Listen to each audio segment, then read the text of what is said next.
What's going on? What's going on? Back another week, another episode. I Hate Average podcast. I'm excited about this week. We have a very, very special guest. But before that, thank you guys for your continued support. Last week was a lot of fun. Speaking with Syph, man, I heard you guys listen to the album, the Syphenberg album, and you guys are giving feedback to him, and he let me know. Definitely, I appreciate that. I appreciate you guys listening to me, and also taking some of our advice and just checking out independent artists. We want to support that. In that same vein, we have Bella. She's from Glory Ave Entertainment. She also works with independent artists, and she helps artists get booked for concerts and showcases. So we talked about that. We also talked about her show and the transition of her show that's going to be happening in the next couple of weeks. Cool conversation with Bella. But of course, I just want to thank you guys for your continued support. We have some upcoming things coming. The website is going to be updated. So just keep on the lookout in the next couple of days. A major update to the website, averagej.com. Subscribe, of course, to iTunes and SoundCloud to keep listening to us. Also, Spotify. Wherever you listen to podcasts, we're there. Thank you guys again. Keep listening. I'm excited. We got so many things coming up over the next couple of weeks, especially over the summer. We're going to be taking this podcast to daily. It's not going to be long. It's not going to be a long form daily show. Just daily nuggets. And weekly we're going to continue doing our interviews. But starting next week, I'm excited to announce we're going to be taking I Hate Average podcast to daily. So you can be getting something every day. So subscribe now. Check out the website now. Subscribe. So you can get your daily podcast from I Hate Average Podcast. All right? So here's my interview with Bella.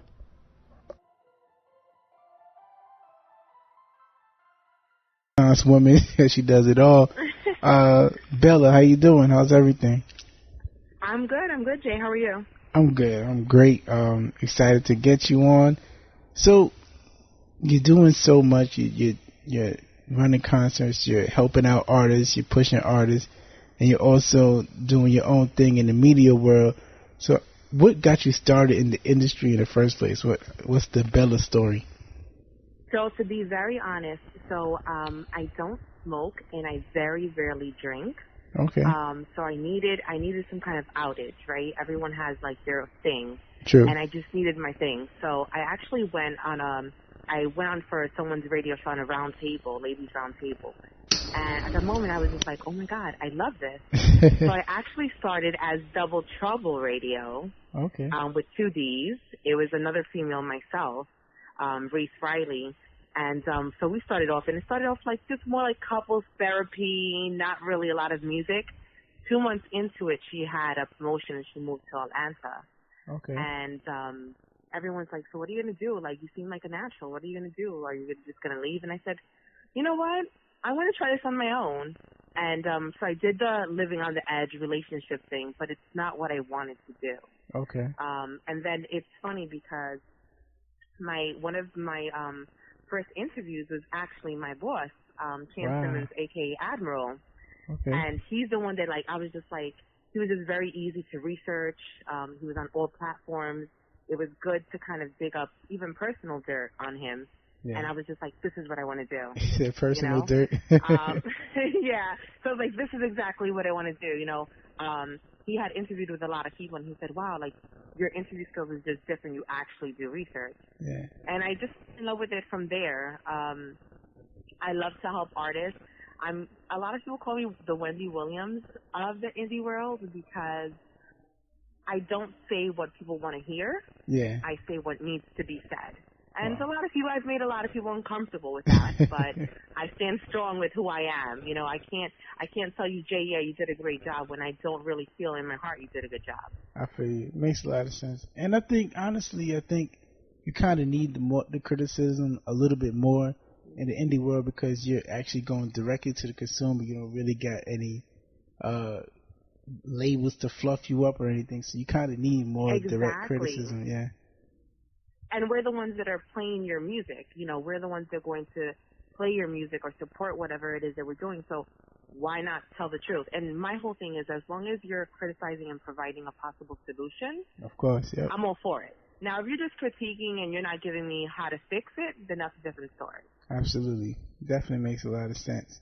So you started talking to relationships, and you wanted to interview your boss, and from there you just started researching other artists, or artists started reaching out to you? Both actually. So when I started, I had like 0 fans, right? Like a lot of my personal friends and things like that are not into it. So it was a little bit of both. I guess because I was different from everyone else, I wasn't like a yes man. I would actually say what I feel. Yeah. Actually, a lot of artists did respect that and come to me and said, hey, wow. you know, what can I do for an interview? And so what I did for the first year is that I would not charge any artist to come on my show. Yeah. I just felt like that was my giveaway to the industry. You know, you always have to give something, and that was me giving. Of course, yeah. So I had people that were, you know, I reached out to some people because I did do a lot of research, but there were a lot of artists that also reached out to me. So it was great. It's still great, you know, it's still great. But now I'm mixing it up with a lot of other things. Yeah. Like doing the showcases, hosting the events. I actually became part of Glory Ave Entertainment in February. So I was hired as a coordinator, but I started just doing a lot of things, a lot of other things with the company. So I love it. It's just, I love to see people succeed. Of course. And if I can succeed in the process as well, it's just a great thing. Of course. So what's the feedback with how is it dealing with indie artists? Because everything is kind of left on them, like, you know, to get booked, to get booked, to reach out to fans, to market themselves. How is it dealing with that? Because it's basically so much work because you started from scratch. How let's say I'm a new artist, and I'm reaching out to Glory Ave, like, what's the next step? I think honestly is first and foremost is self-investment, right? So you have to have some sort of a budget, and not a crazy budget, because I'm very big on relationships. Okay. You build solid relationships, you can call in favors. So I feel that if you're a new artist, I think it's just very important to kind of put yourself out there and be down to do whatever, whenever. Definitely. You know, still have a little bit of finances to back you up, but if you do not, doesn't mean that you give up on your dream if you're good at what you're doing. You just start building. Okay, what can I do to get this? You know, for example, sometimes we do shows and there's people that maybe don't want to pay the fee, you know, but True. Hey, they have 15 friends that can come and support them. Yeah. Hey, okay, that's something that's workable, you know, that's something that definitely could be worked out. So I think it's just being honest, surrounding yourself around the right people, and making sure that you do your homework. I think that a lot of the problem with indie artists is that they become very lazy, you know, and I can't say all, we can't put everyone in the same bucket, but a lot of them become very lazy, and they become label whores, right? So they see Hot 97 and they're willing to pay $500 for a platform just because it says Hot 97. True. Little do you know that DJ Drewski, that Funk Flex, they don't really care about you. They are actually there for a check. Yeah. They're not even vibing to your music. They're there because their boss told them to get there. Correct. Yeah. They're not the ones that determine what songs are being played on radio. Yeah. That's what sales go upstairs. That's they true. just press a button, literally. And I actually had like Hip Hop Mike on my show once because I battled that. You know, I was at a show and I said, F Hot 97. Got word back to them and stuff like that. Man. And I'm like, no. Yeah, and that's me. I'm like, no filter. I think it's because I don't have a long amount of years invested in this. True. So I feel like coming out fresh, coming out new, I'm going to be different. Yeah. I'm going to say what everyone else is scared to say. It definitely makes a lot of sense. Yeah, so I think it's just that. It's just indie artists really, really need to do their homework and their research. You know, you pay, I'm going to have a meeting with somebody at Sony Records. Yeah, that can be the guy that's mopping the floor. Exactly, yeah.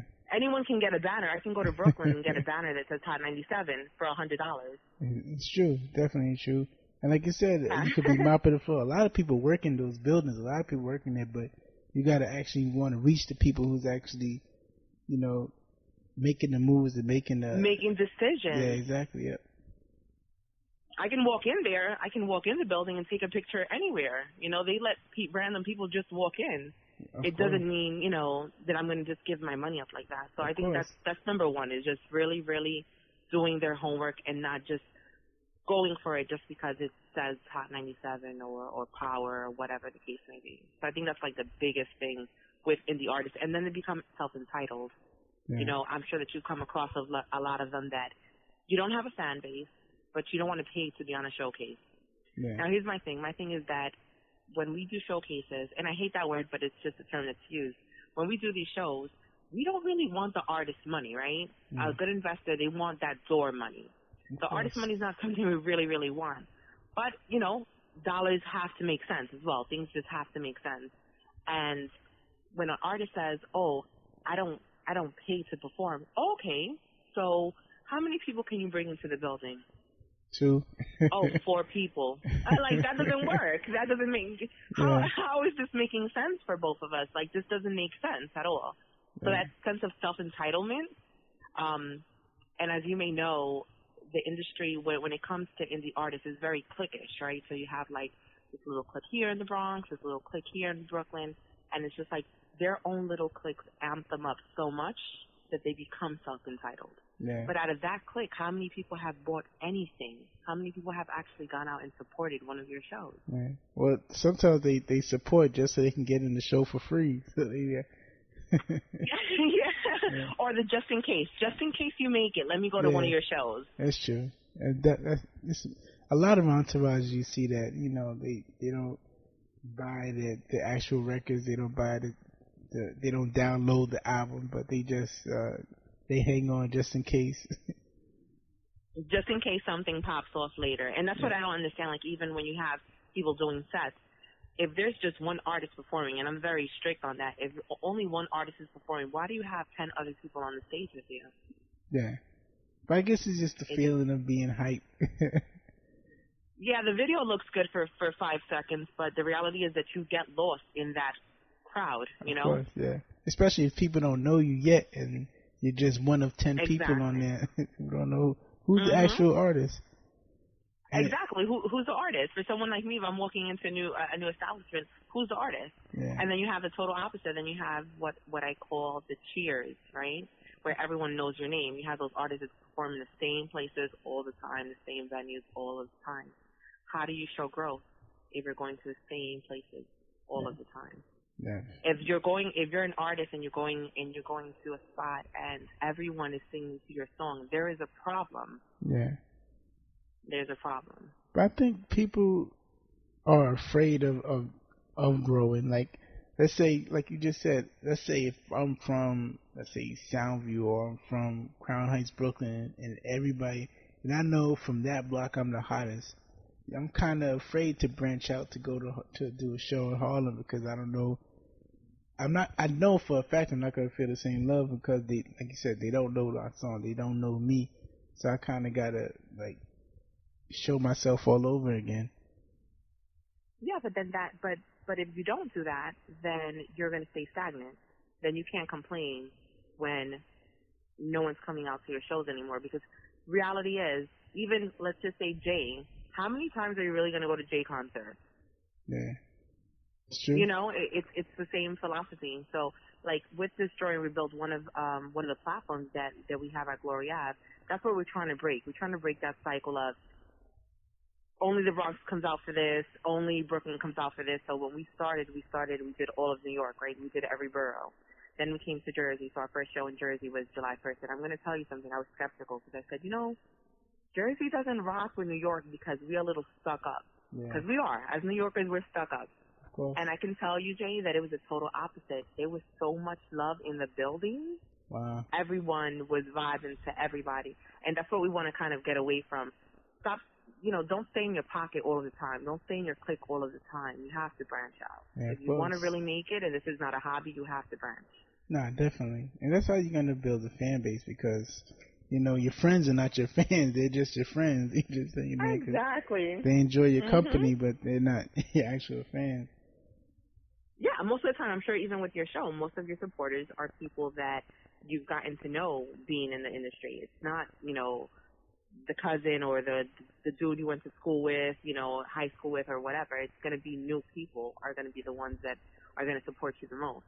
Yeah, I definitely agree. Actually, with me, I kind of, when I first started, I kind of shied away from telling people that I was close with about my podcast. I just wanted to see if I can get a couple of people to listen before I started telling my immediate people around me. And I think it worked out. Of course, it's not the biggest podcast right now, but it's gaining a little bit of traction, and I think I went the right route just by building it organically before I started getting family and friends.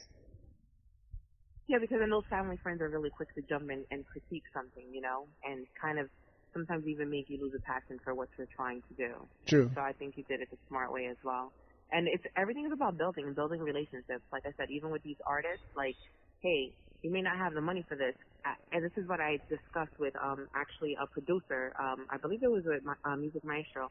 We spoke one day, and he's like, no, but you have to have money to invest. And I said, let me tell you something. I'm not even an artist. And right now, I can get you free studio time, right? I can get an artist free studio time, free beats, free interviews, and possibly even a free set on the show. And I'm not even an artist. Yeah. But it's about building and just creating relationships. Like the relationships that I build, I know their kids. I say happy birthday. I know when their kids is graduating. Yeah. The reality is that people want relatability. Definitely. And people want human people. I don't want to work with a robot. I want to work with someone who's real. No, definitely. Like, come on. Of course. So tell me about your show. So you broke off, you started working with indie artists. So how's the show going right now in the stage that it's in right now? It is great. So it's called True Colors Radio. It's on every Sunday between 4 and 6 p.m. Right now it's under the WVMR streaming. Okay. So you have an exclusive right now, what I'm going to say. I'm actually going to be leaving WVMR. Oh, wow. I think that I have outgrown it. Okay. And I just, the reason why I don't have a co-host is because I'm a control freak. I know that. Everyone tells me that. I like things a certain kind of way. I like for, when you walk in, I want you to see a certain kind of thing, and I want it to resemble who I am. So I'm actually going to do one more interview in the month of July, and then I'm going to kind of take a vacation in the month of July after that one show, and then when I branch back, it's going to be just me. Not to talk bad about my station per se, I know that it's something that goes on with a lot of stations, is that there's a lot of lack of support, I get a lot of views, but they're through my own streaming site. Yeah. So people are lazy. We're lazy. Yeah, you gotta work for it. Yeah, we don't want to download apps. We don't want to download apps to stream this, to do this. We want the easy fast, and easy fast is YouTube, Facebook, IG, But, so I'm going to be relaunching. So I'm doing one more show this month, and then I'm going to be relaunching in August. Total new setup. Okay. Just still the same name, because that is my name, True Colors, that belongs to me. So True Colors is basically what it is no filters, no filter whatsoever. It's going great. I get a lot of support from a lot of the artists, and then you have the haters. I mean, we all have them, right? Of course, yeah. But I love the fact that my haters tune in. My haters critique what I'm wearing, what I said, and I'm like, thank you so much. Thank you for tuning in. It's okay. I mean, you're taking out of your time to tune into my show. I love it. Exactly. I love it. Good or bad, just listen. Absolutely. And that, now that I partner with Glory Ave, it makes my show even bigger as well, because then we have those artists that also want to get onto this platform. The artists that are, performing these showcases, they're like, oh, how can I get on this radio station? So it helps out, just one hand washes the other type of situation. Of course. Makes a lot of sense. So you're going to, absolutely, when you relaunch, you're still going to be dealing with artists also. You're not leaving the indie artists. You're not leaving them. No, absolutely no, never. The day that I leave the indie scene is just, that's it. I'm tapped out. I'm out of it completely. No, it's still going to be the same thing. I mean, my main focus is going to be that I focus on different types of music, but it just seems for some reason people that are really working are hip-hop artists. I don't see a lot of R&B. I don't see a lot of females, so I'm coming August. I'm going to target the female market a little bit more, because I know that there's a lot of female MCs, but it's just really hard. I don't know if it's intimidation. I know particularly there's one showcase that does like a pre-show, and the pre-show is only females. I critique that.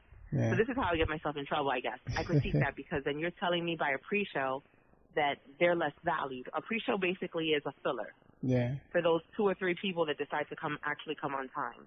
That's true. And I just feel like, no, why should you subject yourself to something like that? Yeah. Like, now, if you're good and you're rocking it out, you should be up with the dudes as well. Like, let's rock this out. Of course. And honestly, so I don't know if they're afraid to come out or what's going on.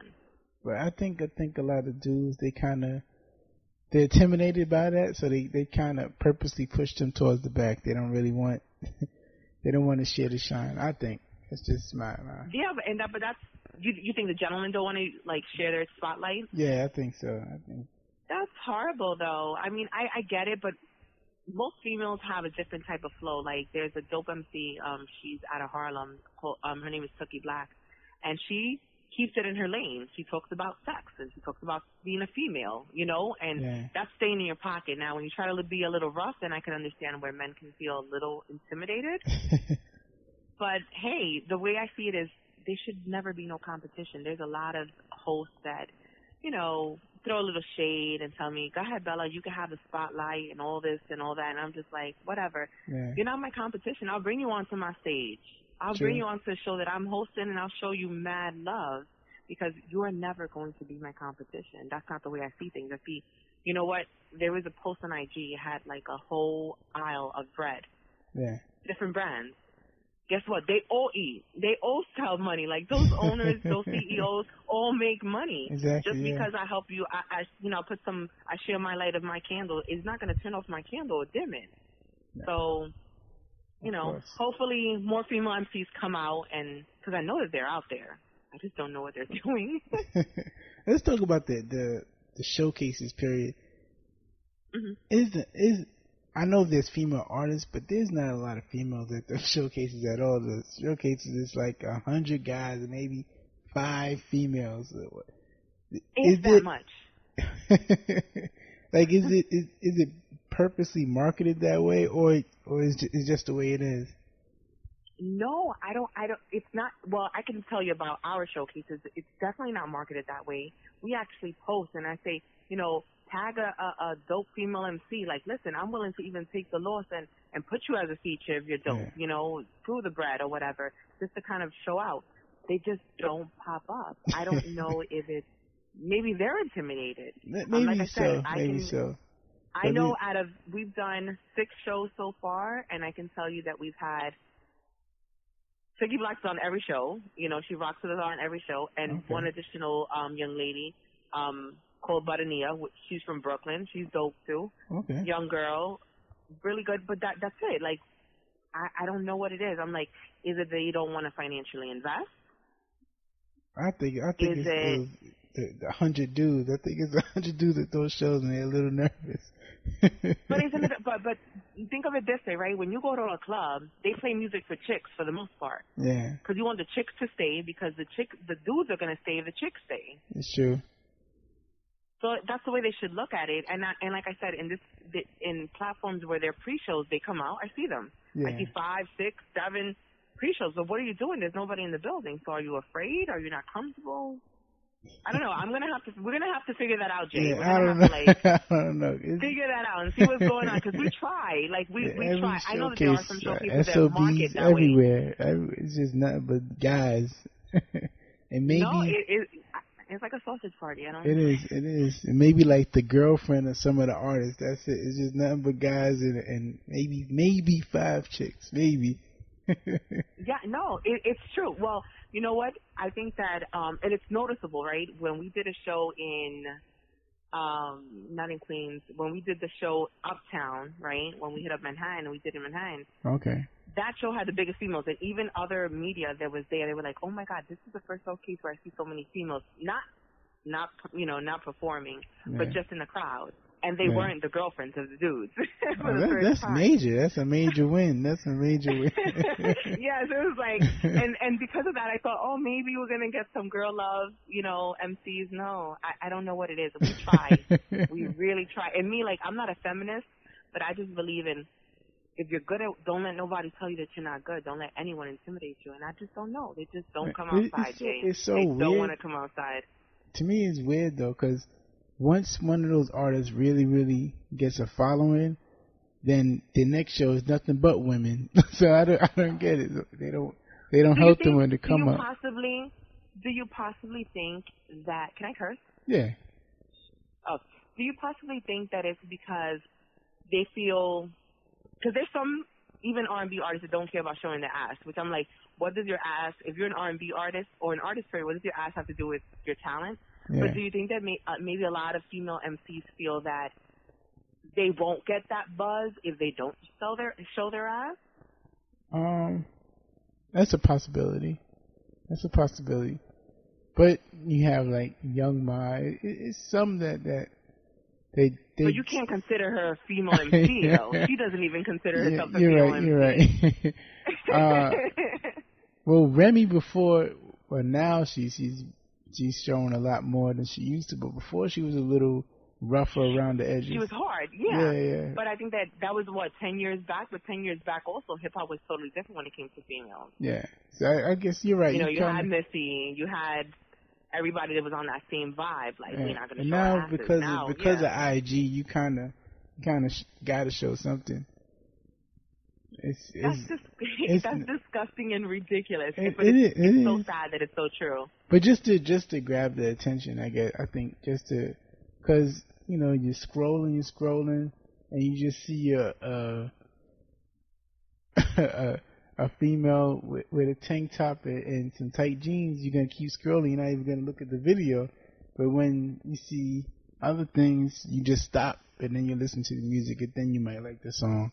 I'm not saying it's right. I'm just saying it's. But do you think that it happens that way? Like, for example, I posted a little video clip. I was like at a lounge in Jersey, and it was like 3 seconds. I have like over 2,500 views, right? And it was basically like almost overnight that happened. But I post anything positive and it doesn't happen. So when you as a guy, you see that picture that you're just like, damn, she looks good. Are you actually going into the page, or are you just liking that picture, or are you actually going into the page to see the content? I think they might see the content. I think they might, just that video, like you said, just that one thing catches people's attention. Sometimes people, if they just follow you, like they'll see the Bella winning, they'll see that name on the picture, so they'll say, "Oh, it's Bella." Of course, I'm like the picture. But sometimes you're just scrolling fast and you're not even paying attention to what you're looking at, and then you see something crazy pop up. You stop, and then you look at the video, then you might listen to the music. No, I can't show my ass for likes. No, because you know what it is? I don't think you should. Likes and follows does not equal support. No, you're right. Now, if I'm getting money for every like, that's a different story. But likes and follows are not putting, money in my account, and it's money or support, because support doesn't necessarily equal money. Yeah. But if you support me, you support me. But just because you like a picture, I'll pass on that. I have integrity. Okay. Even when it's like something a little risky, like it's like, Jay, it's not even like if you go. I'm sure you've been on my page. There's nothing crazy. Even if it's like a little cleavage, like you say, "Oh, Bella, you're acting up," and I'm like, "What?" Like it was just one. Like they're there. I'm not showing them purposely. Yeah. I don't know. Crazy. I'm trying to think. No, but it's gonna be my goal to definitely have more female MCs come out, because I know they're out there. Yeah, of course.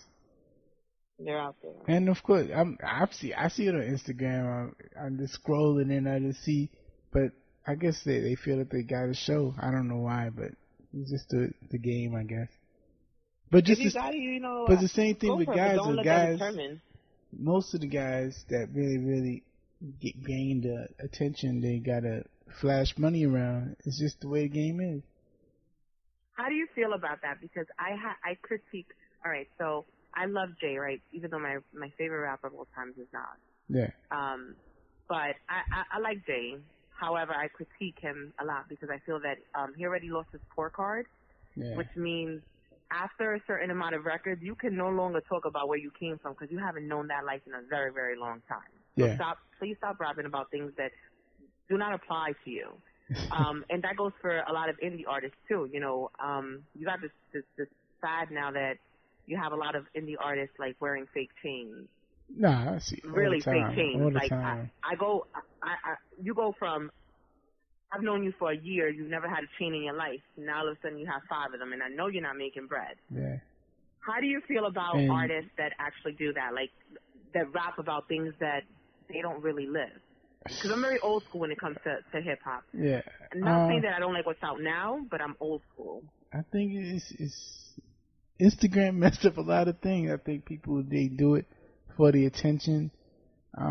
Like you said earlier, you have integrity. A lot of them don't. They just looking for the clout. They looking for the recognition, and they trying to build their fan base. So they're not even thinking about the integrity part of it. They're just thinking, all right, how I'm gonna get their attention so they can listen to my music.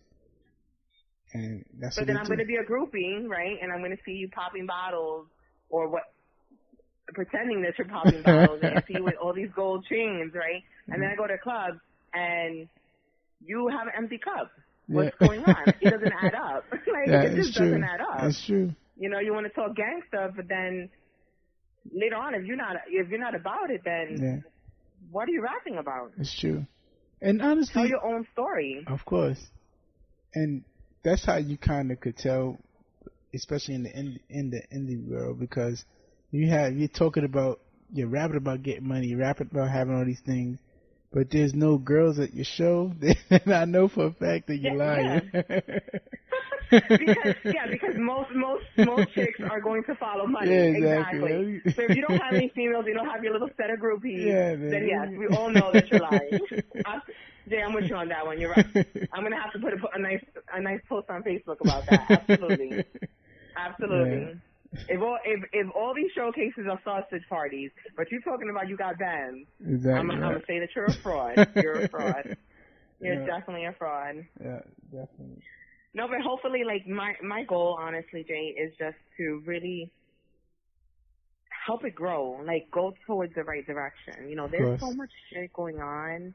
You know, in this world, it's just like, and I hate to think about like, oh, we are the world type shit, but there's so many things going on. Like, you have to stay positive. Of course. And if you're, you know, if we could help, like as media, if we could help somebody out, if we could, you know, give a free interview or you know, come out to somebody's show or whatever, just to make sure that these people outlive their dreams. Yeah. Or live out their dreams. Then why not? Of course. Like, that's my goal, is for everyone to kind of like reach where they have to reach.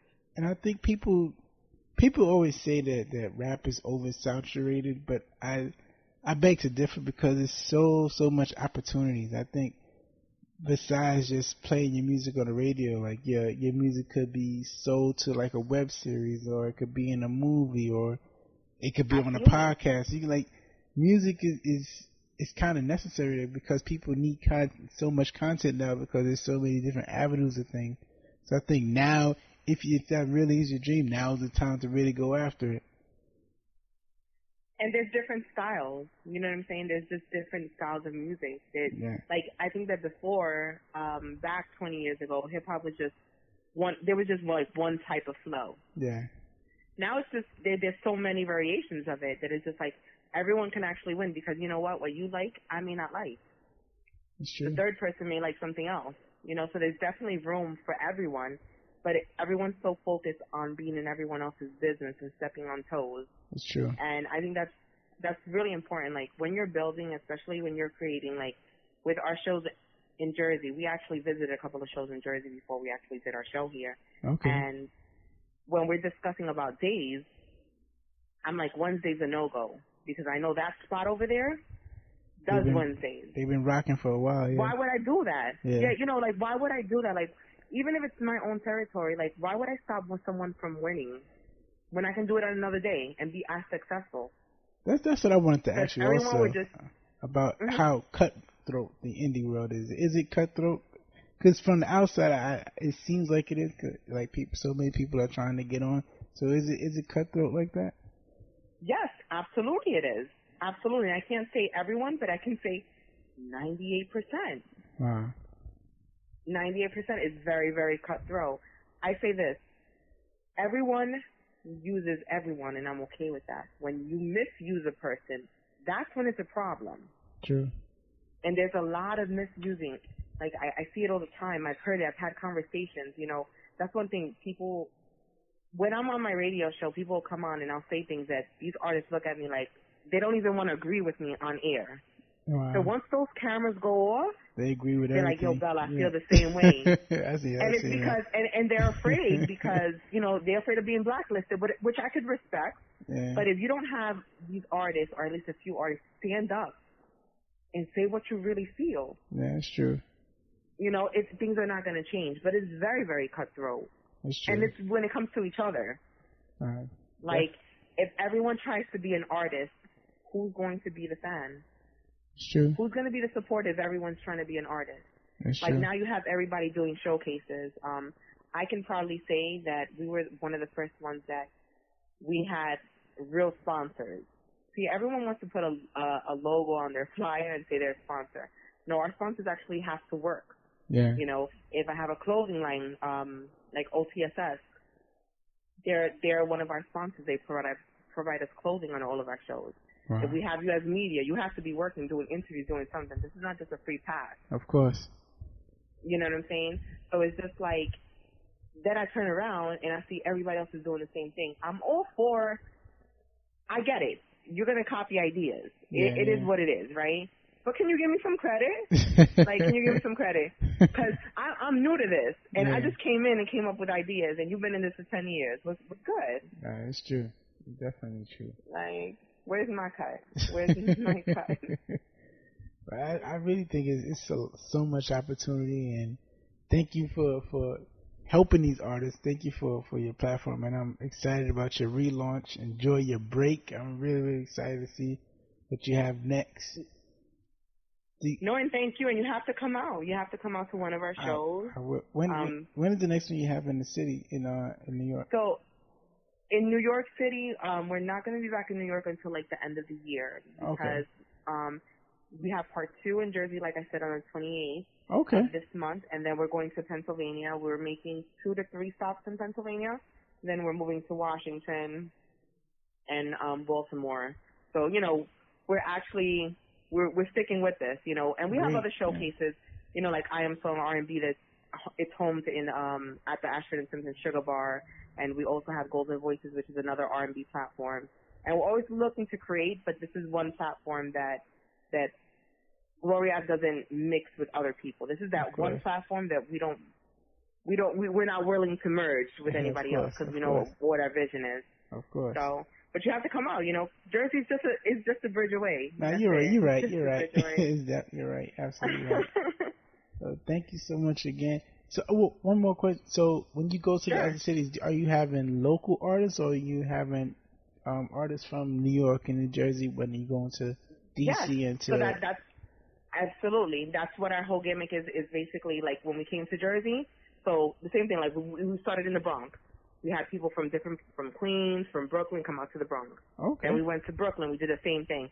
So in Jersey, we did the same thing. We have artists that were on all of our shows from before, like in Brooklyn, when we were in Manhattan, when we were in the Bronx. They actually came out to Jersey shows. Okay. Plus new artists, and then plus, you know, Jersey artists. So what we know that we have to do is, like, if we're going to have features, we have one of our features from New York, and then you have to have a feature from the town that you're going to be in as well, you know, because you have to build relationships. So and when we move to Pennsylvania, it's going to be the same thing. We're going to have, our goal is to have artists from New York, artists from Jersey, go into PA, and so forth and so on. That's great ideas. That's why we're moving it a little different, you know. Those are very, very great ideas. Because the reality is a lot of New York artists, what they say is, New York shows no love, which is kind of true, right? we're kind of tough. Yeah. But then they get so much love when they go to other places. They're like, oh, you know what? I'm not doing any more shows in New York. Like, if it's not out of town, I'm not going to give my money to do a show. Makes sense. We're just so hard. We're just so hard. So, you know, like you said earlier, in New York, everybody's an artist, so it's kind of hard for people to show love. Yeah, everybody's trying to get on. Everybody. Yeah, like, hey, you know, Jay, you got a show tomorrow, but I got a show 2 at 4 o'clock. I can't be at yours at 5. It's not going to work. Yeah. People need to stay, you know, one last thing is that people need to learn how to stay in their lane, right? So it's just like, I started as a coordinator, and I started with my radio show, of course, at True Colors, and then as a coordinator, but I sit in the same vibe. You have some artists that are artists, and all of a sudden they want to be event producers. Yeah. It's like if you have not mastered one thing, you cannot jump to something else.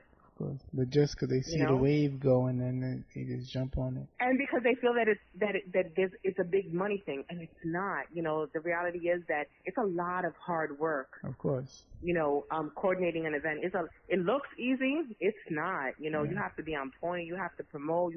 There's a lot of work that comes in it. And of course. A lot of artists just feel like, oh, you know, I can make some quick money right here. Like, nah. And you have to keep up. Yeah. How many showcases don't you see that you see a showcase today and you never see them again? Yeah, it's true.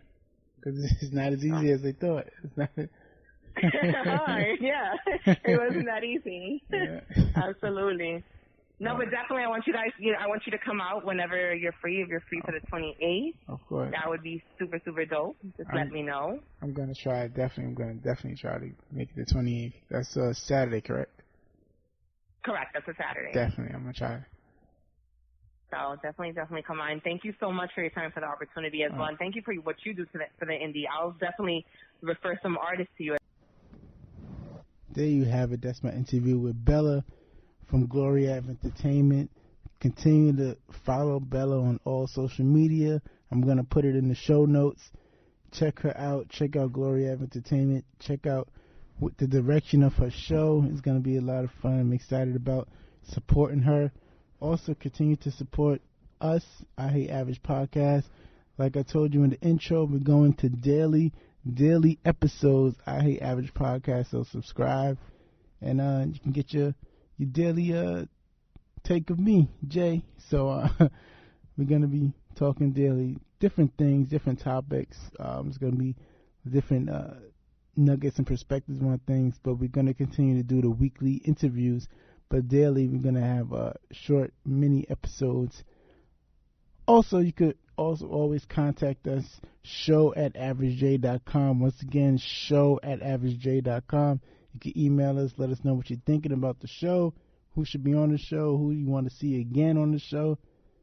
So once again, show@averagej.com. All social media, I Hate Average Podcast on Instagram, I Hate Average JAY on Snapchat and Twitter. And talk to you guys Monday, because we're going to be daily. So enjoy your weekend. Talk to you guys Monday.